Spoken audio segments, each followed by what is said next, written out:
So guys, before we get into this video, for you to see what the APC members are now doing to Tinubu, exposing all the rots in his government, let's take a look at this headline here. Mr. Kanu has lent his voice to talk about the Reverend Father who has been kidnapped. This news broke yesterday, like you can see here. He said terrorists have abducted another priest of the Catholic Diocese of Zaria, Kaduna State, Northwest Nigeria. Also, this headline here captured it and said, another Catholic priest abducted. Reverend Father Ezema of the Catholic Diocese of Zaria, Nigeria, was abducted yesterday night in the parish rectory of St. Peter's Catholic Church, Rumi. In your charity, kindly pray for his safe and speedy release. So guys, how many more Catholic priests are we going to be losing at the hands of these terrorists? Because they hardly return alive. You know, that's even the fear. They hardly return alive. And Nigerians are wondering what is happening.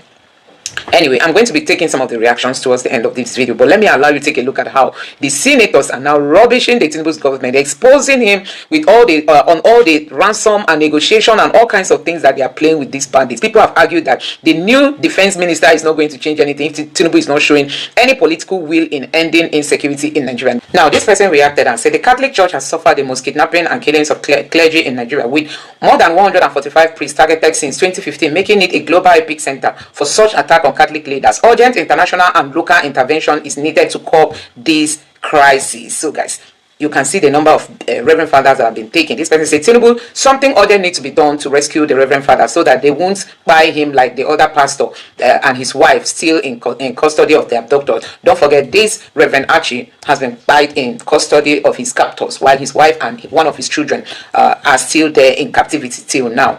And then this person said, unfortunately, praying alone is not stopping this. This is a systemic erosion of priests from the north. Mission houses have to have armed securities because these murderers are not stopping, and I think this is it. They should have like armed security. Don't forget that Bishop Coker has been accused of denying this genocide, and you just wonder what he should be doing by now that many Reverend Father, recently one was spied in captivity, another one now taken. Reverend Archie, who is from Anglican, was just spied in captivity. A whole lot has been going on in the north. Anyway, let me allow you to take a look at what happened.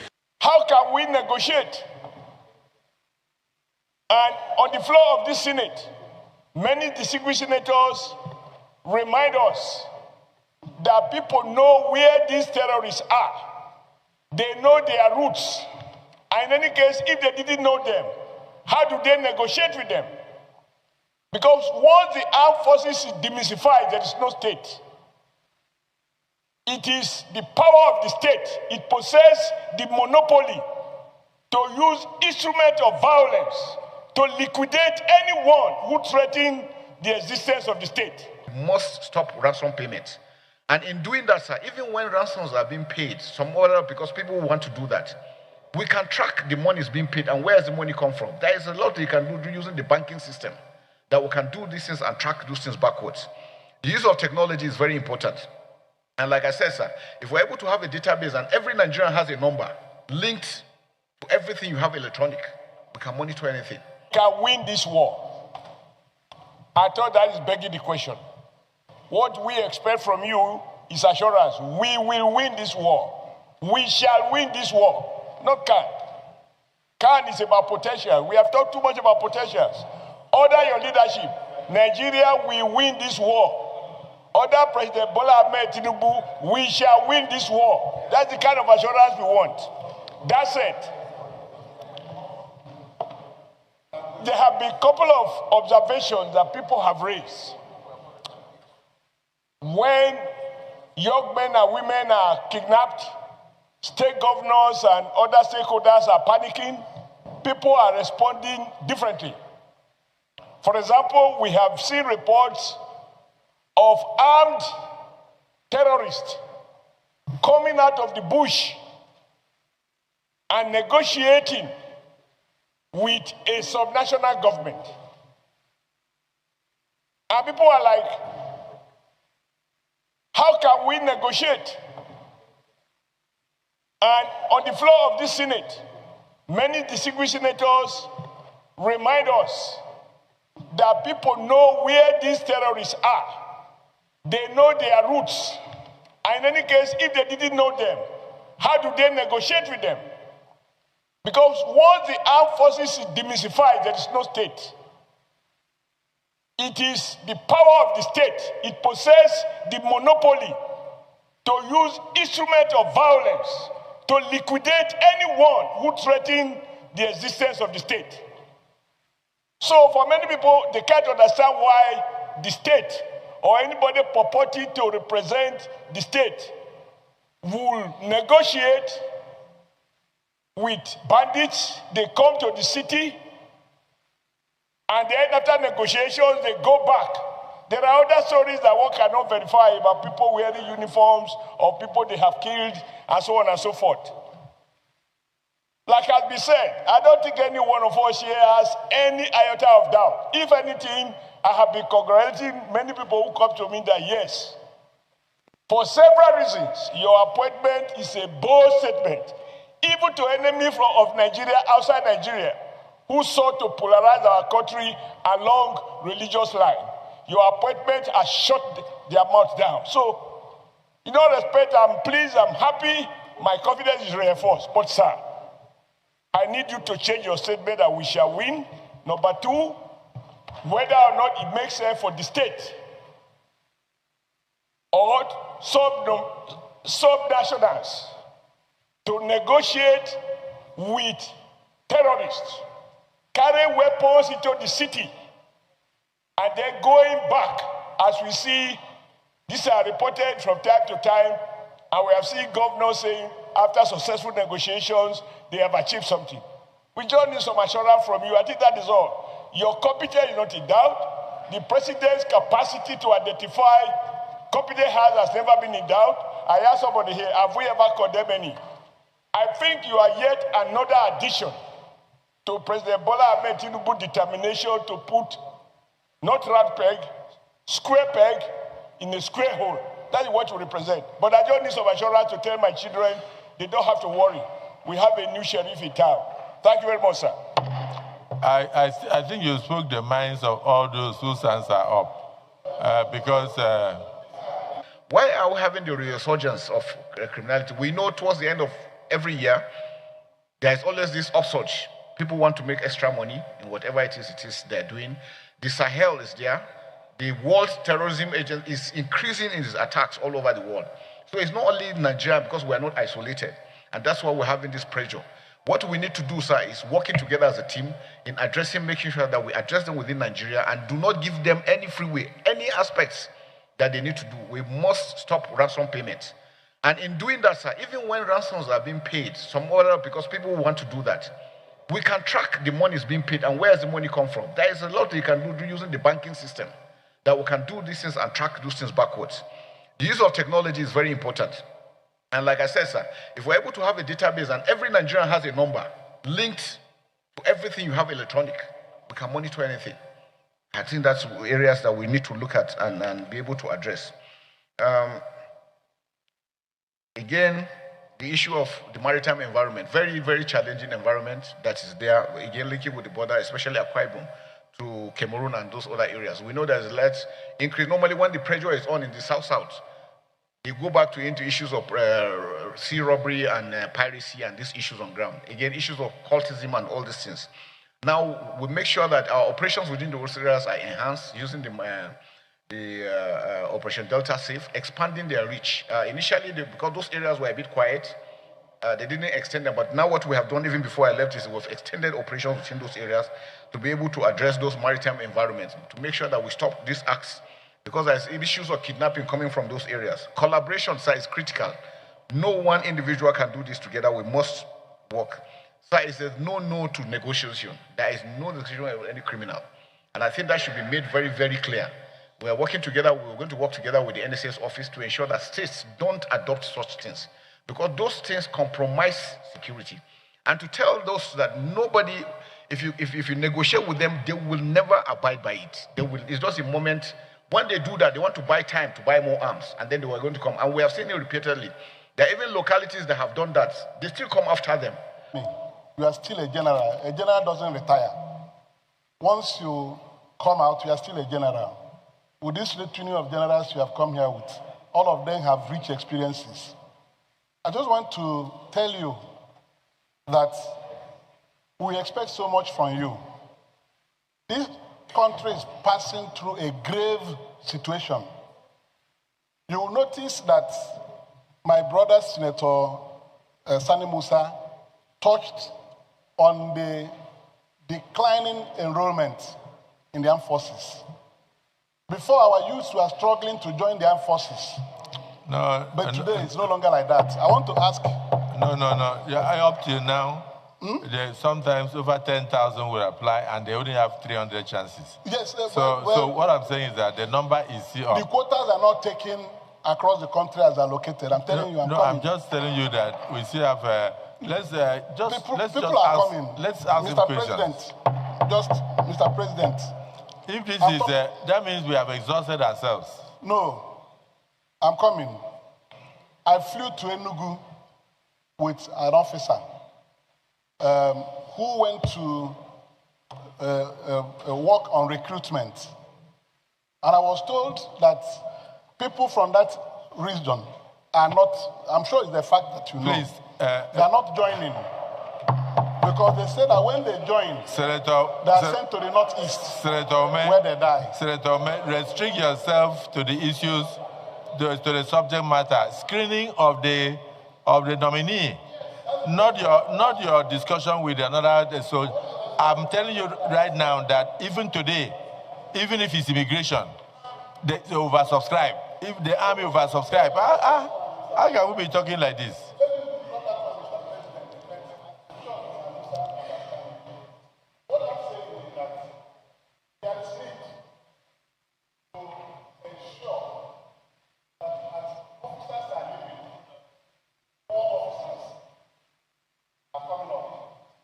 That you don't run short of people that will help you do this work. I know you are going to be Minister for Defense, no longer Chief of Defense Staff. But all of us here, whenever we see an officer killed in the field, it pains us as much as it pains you. The problem is that there is need to protect our officers. What happens when we see people killed in the battlefield are just like the match, football match. Whenever Nigeria loses an international match, everybody is low. So I want to say that I'm happy that you are back, and I pray that God will help you.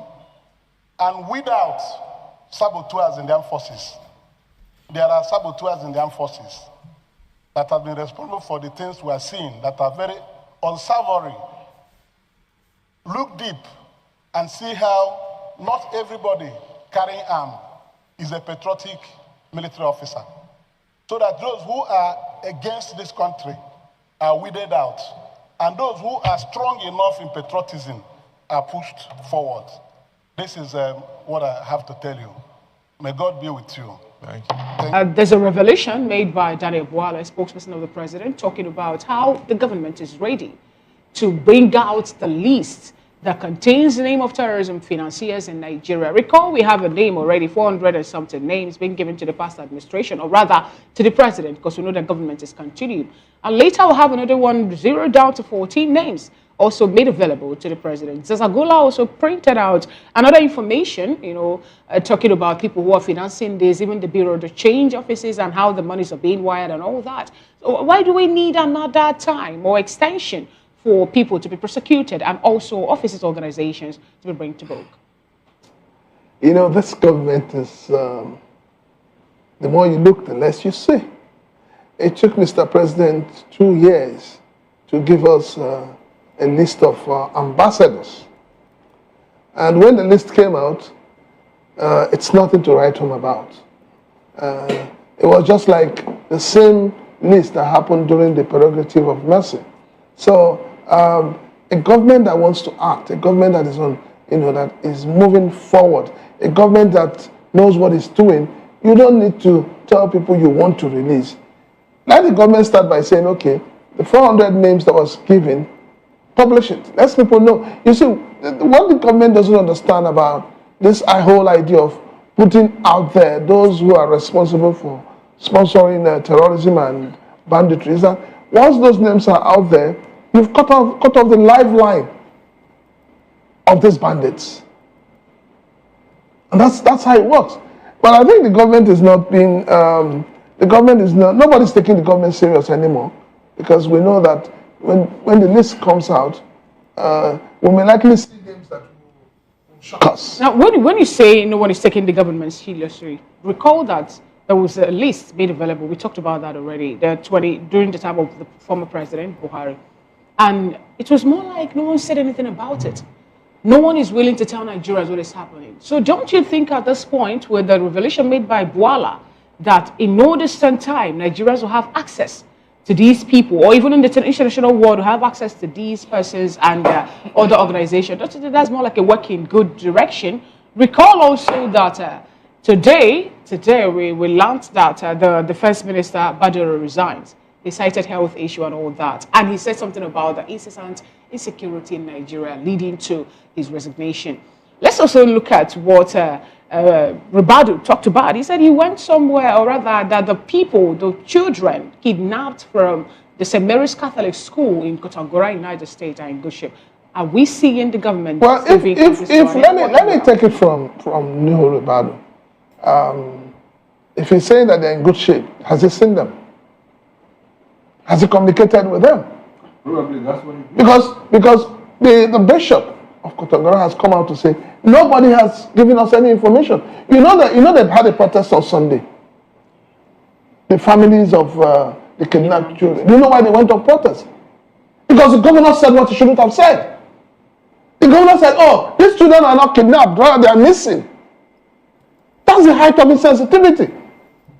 And that is the way the government sees it. So when you say if he has maybe reached more like talk to them or that, he also said something about them being taken care of, well taken care of.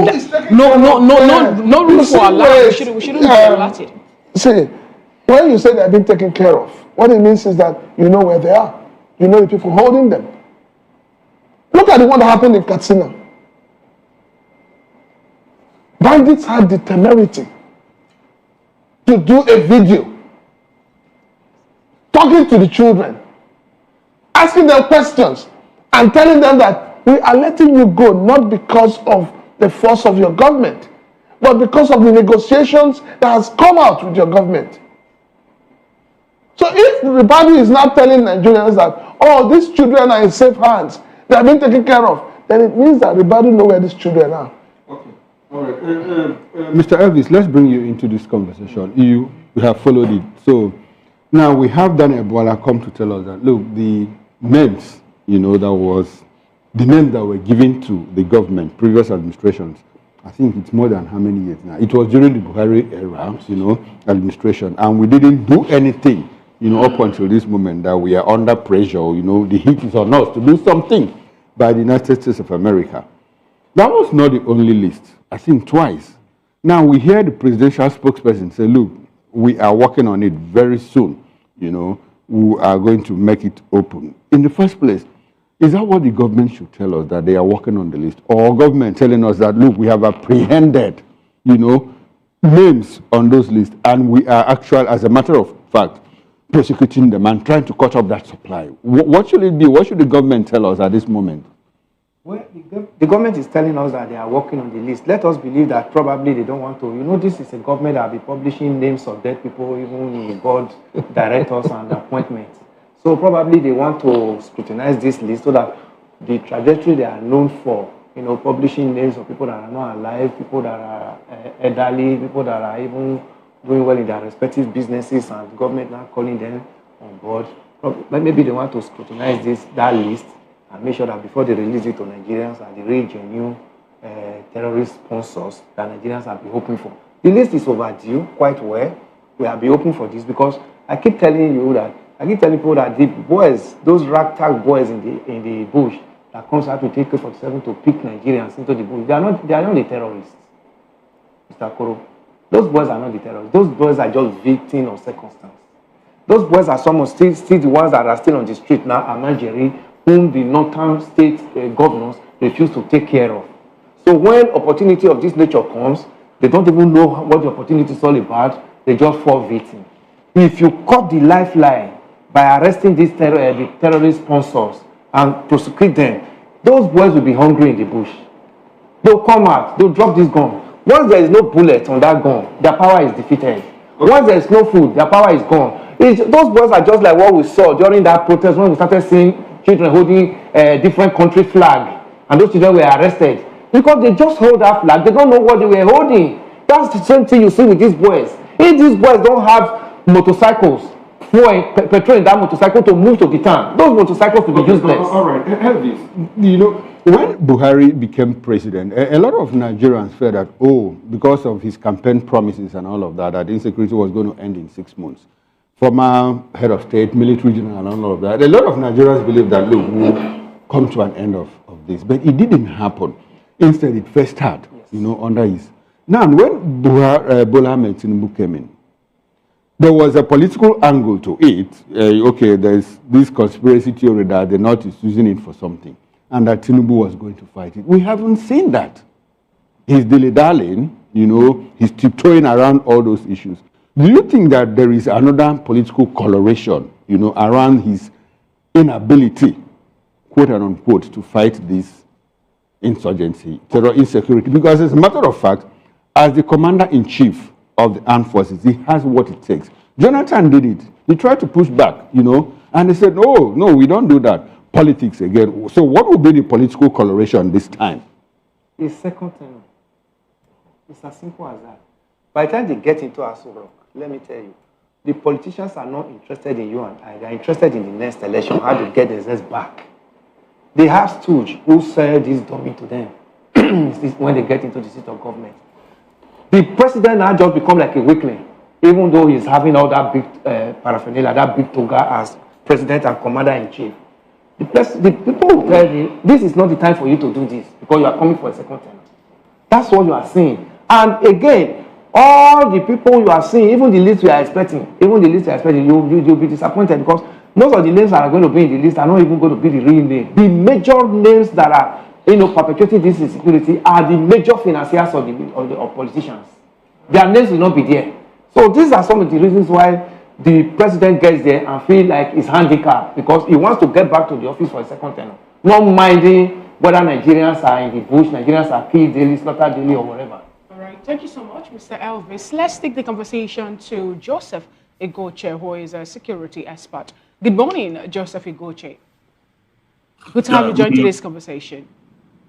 Good morning, viewers. All right, please, I would like to get your opinion on, you know, what we're talking about terrorism and the promise made by Daniel Bwala from the presidency saying that Nigerians will soon have the names of terrorism financiers in Nigeria. But I would like you to look at the information made available by Ribadu that at this point to have the United States, France, UK providing support to Nigeria to end the issue of insecurity. I think 2 or 3 days ago, we also got an information that the US have sited their base somewhere in Ghana. And then from there, they are coming into Nigeria with sophisticated equipment to, you know, help survey the land, to know where they are going to, you know, bombard if need be and all that. How do you think these whole measures are going to help to end the issue of insecurity in Nigeria? Good morning once again, viewers at home and my co-host in the studio. I still remain Igoche Joseph, a security expert. Well, we will be saying these things down without number, and I think there's nothing new about this issue of terrorism anymore.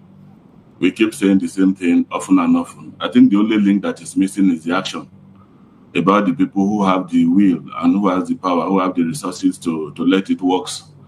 So terrorism globally has become a competitive business, and we have quite a number of people that have invested all their own life and resources into this, and they want to make it profitable. So it's not something you go to them, begging them, pleading with them. You either take it by force or you let it go. So we are at the point of we allow them to continue to turn our country to a battlefield, to a business venture, to an oil field where they'll keep feeding and welling and get all sorts of things and go away, or we combat them head on. I think the promise of making the list, the name of the sponsors public and all sorts of things. Well, for me, it's not mentioning the name that matters, but the action taken to curb all these insecurities all over the places. And even if they release the list today, what has that got to do? Does the list stop them? Does the list do anything to them? What are the consequences? Are we ready to fight these people? Are we ready to hold on to them? And I think the Nigerian government should be willing. They should have that political will to rescue this nation from the hand of these so-called terrorists. It's a global issue, and that is why you see the collaboration from the US, from other top world leaders, promising Nigeria that, okay, they are coming to help. I think every government should welcome that idea and should welcome them with all what we need to make sure that we fight these people and we fight to win. When you say welcome them with everything that they need, there's a revelation also being made by another top Nigerians about how some parts of Nigeria, Nigeria and Chad, are being marked out to be the world terror headquarters. And it happens to be somewhere in the north, within the Lake Chad axis and all that. How do you think we'll be able to combat these people, even when some are beginning to give it, more like a supremacy connotation, that some people, not Africans now, but some people, maybe from the West or the East, are sponsoring the issue of African terrorism? That we need to combat them. See, we need a super force. We need a force that is more higher than what we are deploying now. Presently, Nigeria rely on non-kinetic energy. Oh, let's go and beg them. Let's go and plead with them. They keep multiplying. They get the money tomorrow. They kidnap. I'm from Benue State, and I've been victim of it. Anytime I speak about terrorism, I can say thousands of Nigeria doesn't have the feel the way I have the feel.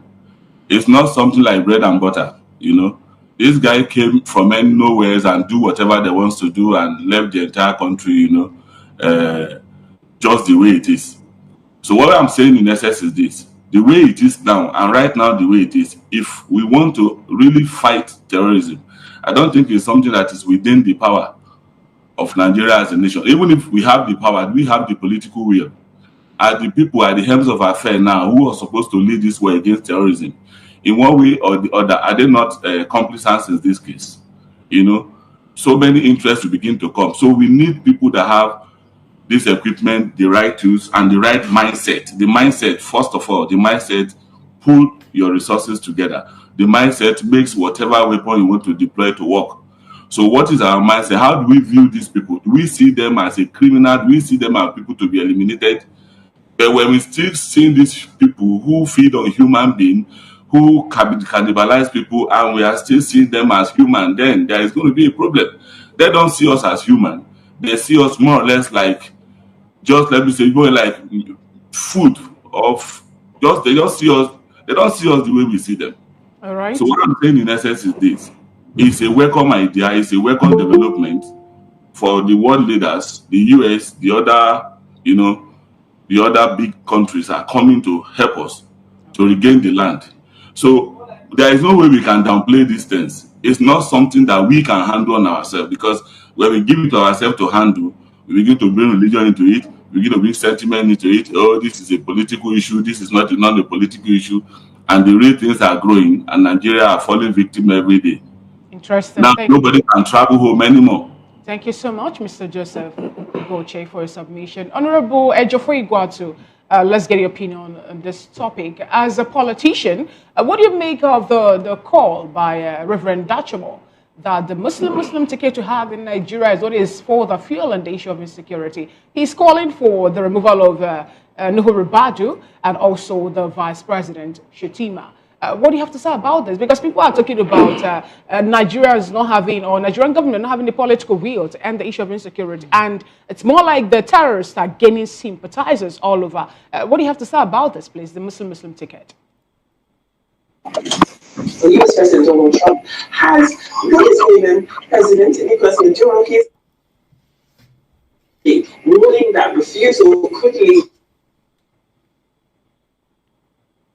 amid the conversation between the two presidents comes amid. All right, I guess we're having a glitch because there's a little interference. I can't hear you properly. Okay, and I would like for you to sort yourself out, then we can get back to you. But in the meantime, let's bring it back to the studio. Prince Francis Chilaka, you get the question I asked earlier to Honorable Ejiofor Igwatu about the Muslim ticket and the political will. Because some Nigerians of the opinion that seems to have a president who is a Muslim and also the vice president a Muslim, the NSA a Muslim, and all that. It's more like playing the religious sentiment on the issue against terrorists. The state of nepotism that we have in governance today was actually fueled by the former late president, Muhammadu Buhari. And I think, unfortunately, what has played out is this administration has copied, like Nigerians do. Nigerian leaders, when they go abroad, when they want to copy the things they see abroad, they copy the worst part of it and bring it back home. So this President Bola Ahmed Tinubu's administration has copied the worst side of the late president and is applying it. When the issue of Muslim ticket came up, I was one of those who spoke against it. I said, it does not reflect who we are. It does not show the unity that we're trying to build. It does not show the fact that we want to shake hands across the Niger. But a lot of people felt, oh, it doesn't matter. We even had some men of God who came and said, it doesn't matter. But today, everybody's feeling it. Does it really matter? Because it matters. I could recall that Abiola also have a running mate who was a As at the time of Abiola and Babagana Kingibe, exactly. As at the time of Abiola and Babagana Kingibe, we have not been divided the way we are today. As at that time, nobody knew who was a Muslim and who was a Christian in Nigeria. But in this set of politicians we have used religion and tribe as a weapon to divide the people. When you made mention of the former administration, we have the president, a Muslim, and then the vice president was a Christian. How did the issue of insecurity play out then? It was a bit balanced. Let me tell you something. I say with all sense of responsibility. If you go back to 2013, 2014, and you listen to the campaigns of the former president, I told people, I said, he was shouting change. Nigerians were shouting change. And when he came, what did he do? He changed Nigerians. And that changing means that he opened the roof for this insurgency that we have today. And we had expected that coming with, first time in the history of our political life, we're having a core politician. Somebody that was sold to us as a master strategist. Somebody that was sold to us as the man who built Lagos, despite the efforts of people like the late Lateef Jakonde, Fashola, and Ambode. But we were told that only one man built Lagos. And I was going to come and build Nigeria. But the Nigeria we have today is worse than it was when it came. So the truth of the matter is that whether you have a vice president, first of all, let us be sure of what we're saying in this country. A vice president is a spare tire. We all here sit down here, we have cars. How often do you use your spare tire? And that is the situation we have. We have a system that gives all the power to the president. If you follow the interview of our one-time president, Jonathan, he said something. And I think people Nigerians listen, they don't grasp. They don't meditate over what somebody says. He says he was, as an acting president, you're not the chief CNC. As the acting president, you're not the commander-in-chief. And you become a commander-in-chief when you're sworn in as a president. That you are sworn in as president of the Federal Republic of Nigeria, and then you are given the authority as the commander-in-chief. The vice president is not the commander-in-chief. He is just there as an acting capacity. He doesn't have powers. Even during the time of Buhari and Oshiomole, you notice what happened. When Buhari was sick and went abroad, Oshiomole put some things in place, which Nigerians saw as a light at the end of the tunnel. When Buhari came back, what did he do? He switched off the light and brought us back to darkness. But in this case, we know that the vice president said something. He said, let the man who turned Lagos into the largest economy within just few years be the one that will man the affairs of economy. Let the vice president, handle the issue of security. Okay, let me ask you this, Fina. That's a good observation. Since this government came to power, tell me, what has been the status of Shetima? He's been traveling and representing Nigeria. But let's why is it not kind of take the conversation to Honorable Ejiofor Iguatu. Good to have you again, Honorable Ejiofor. Good to have you join the conversation once again. I was asking, as a politician, what do you make of the words of Reverend Dachumo blaming the issue of insecurity on the Muslim tickets that we have playing out now? He also is calling for the removal of the Vice President Shetima and also Nuhu Ribadu from their position, replacing them possibly with a Christian or maybe a traditionalist. I think the issue is not about Ribadu as a person. The government is an institution, and the president and commander-in-chief is in charge of the government. So it is not about Ribadu as a person. I do not think Ribadu as a person will have all the capacity to destroy every plan of the government to fight terrorism. So I think it is a collective lack of political will by the government as an institution. The government has not shown Nigerians that they are really ready to fight terrorism. The government has not practically demonstrated a commitment that people can feel and touch that they are ready to fight terrorism. I do not believe that removing one political appointee or the other will make a lot of difference. If the president stamps his feet on what he wants to be done, every political appointee under him must have to align with it and then make sure these things are done. So I do not see it from that angle of personal attacks on these people. But the long and short of this story is that the people are dying. People are dying. And government needs to do a whole lot to show us Nigerians that they are really in charge. The primary purpose of government is the security and welfare of the people. And if we continue to have this discussion every day without actions, it borders on national unity, it borders on patriotism, it borders on passion and love for the country. It kills the zeal of the younger elements who are growing up, who are coming up on the way they see Nigeria. The fact that Nigeria cannot protect them, it's a very shameful thing. So the government should do things that are showing capacity to destroy. You can listen to the National Security Advisor saying that the kidnapped students are doing very well, as if he went to serve them tea in the morning and serve them amala in the afternoon. So you feel they are doing well. How can people who were kidnapped and taken away from their families be doing well? What kind of well are they doing in a kidnapped environment? You can imagine. So these kind of things show lack of empathy. It shows lack of commitment to doing what is right. The government should wake up. A situation where terrorists will showcase that they are far above government, brandish money everywhere in this economy of lack. You can imagine how younger boys and girls who have not seen that kind of money will see. How will they picture it on the social media, where they see people who are supposed to be bad, who are supposed to be in prison, showing off affluence and wealth, and then of course it encourages other people to want to go into crime. That's the situation that we're. So guys, there have been a lot of reports going on about what is happening in Imo State, in Tiger Base in Imo State. They said a lot of, in short, the Tinubu's government need to send people to go and check what Hope Uzodinma is really doing in that Imo State. Many Imo youths have really lost their lives under Imo State, under Hope Uzodinma, the governor of Imo State, and still it's not ended. So guys, there is this irony that people are still trying to understand what's happening in Nigeria.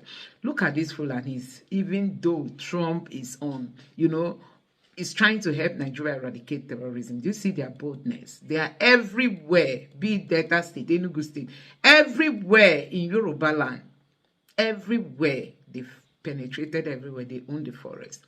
But when you go to Igbo land, you find out that a certain governor is allowing his own people to be quiet. I mean, when I'm talking about his own people, you might be wondering, is it just, is it ESN? Had it been he's going for ESN, they won't come to the street for you to arrest them. They hide. But most people in these tiger bees are just innocent people. Somebody said if you are carrying beard in Imo State, you will be arrested. They will just arrest you and begin to interrogate you. If you don't know how to explain your way, you can't give them money, you are gone. They will tag you ESN. Anyway, let me take this story. This is another story of a policeman, of a policeman that abducted and murdered a Catholic priest. This person wrote, policemen abducted and murdered a Catholic priest. Incident following late 49-year-old Catholic priest Syracuse Onunkwo, which happened in Osina, Idato North local government, Imo State. A police corporal played a role in this. On the evening of his father's funeral arrangement, Onunkwo was intercepted at Banana Junction of Amifeke, Olu local government area, while returning from Lagos State, where he has been serving. The assailants forced him into their vehicles and he pleaded for mercy, explaining the circumstances of his travel. The corporal silenced him brutally, using tape to blind his mouth, nose, eyes, a horrifying act that ultimately led to his demise. God, can this be? After realizing he has succumbed, the perpetrators disposed his body, stealing his mobile phone, wristwatch, ATM card before fleeing the scene. The following day, authorities discovered the remains of Father Onunkwo in a nearby community, prompting an immediate investigation. Within 4 days, police were able to trace his stolen phones to a suspect named Jude Madu, 32-year-old police officer. Additional arrests followed including Izuchukwu Okafor, known as Small, and Emmanuel Ezigbo, who was found with the priest's wristwatch. Cyril Onyema, the driver involved in the abduction, was also apprehended alongside several accomplices. God. Father Onunkwo's remains have since been laid to rest, while the suspect faced prosecution for their heinous actions. This strategic incident has raised serious concern regarding safety and conduct of law enforcement officials in the region. This happened in 2017. This is really so sad. That was how this man died. I don't know why they target Reverend Fathers. Honestly. I don't know why they target them. Not that they have much money. Anyway, let me read some of the comments here. This one said, this is madness. What exactly was their aim going after the priest? These are unknown gunmen. I could remember a time a DSS officer shot an unknown gunman in Owerri. It was later discovered that the unknown gunman is a police officer. Can you imagine? There's nothing I will not see. If this policeman fit deliver same result for tracking priest, I go praise him.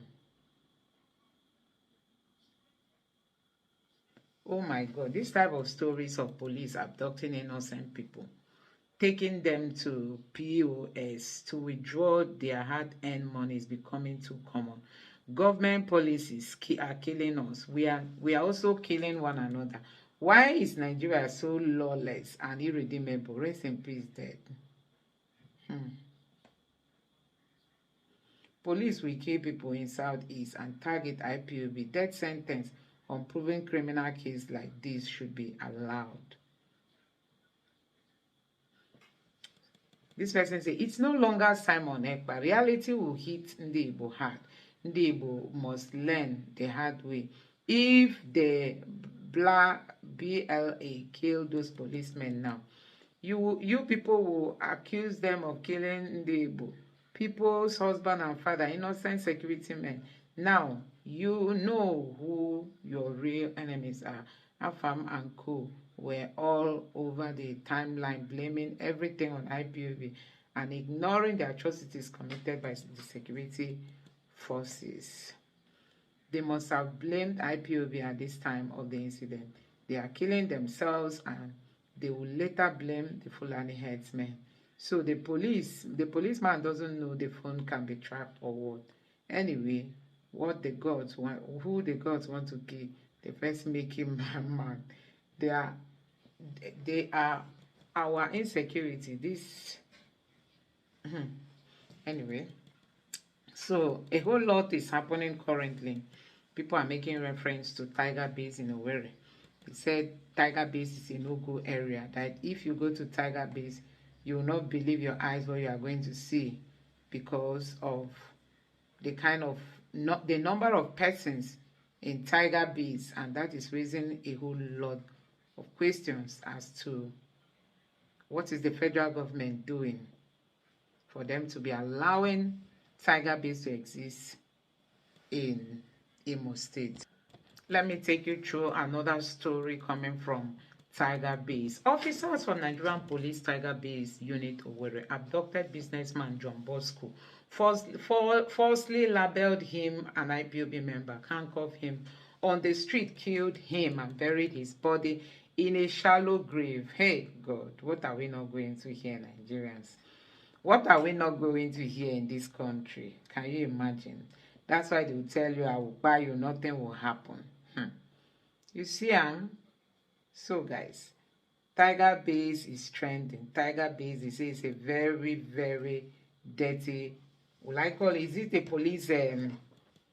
This person also wrote and say, is there difference between Tiger Base Owerri and unknown gunmen? Will you ever believe these are policemen? Hey,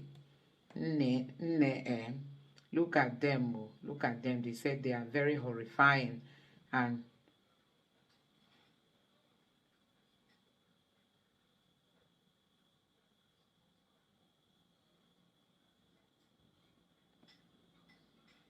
they say they are police, oh, but when you look at them, they look like what's the name of this one that Hope Uzodinma uses in Imo?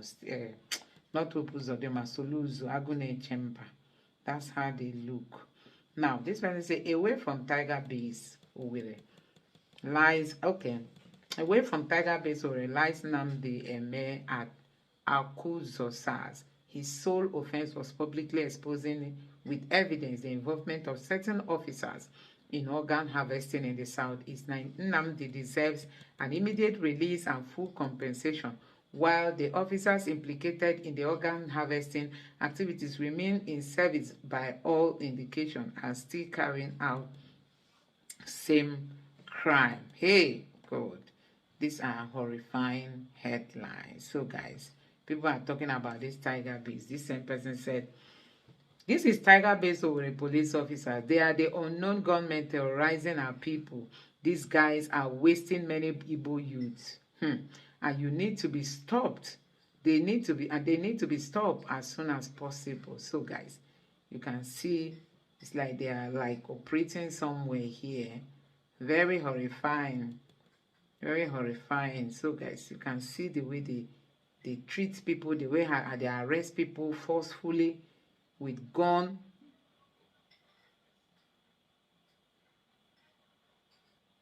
They are ready to shoot. So guys, a whole lot has been happening. Nigerians, so you people should stand up. Stand up for our labor. We have lost a lot of youths. Under Buhari, many youths were gone.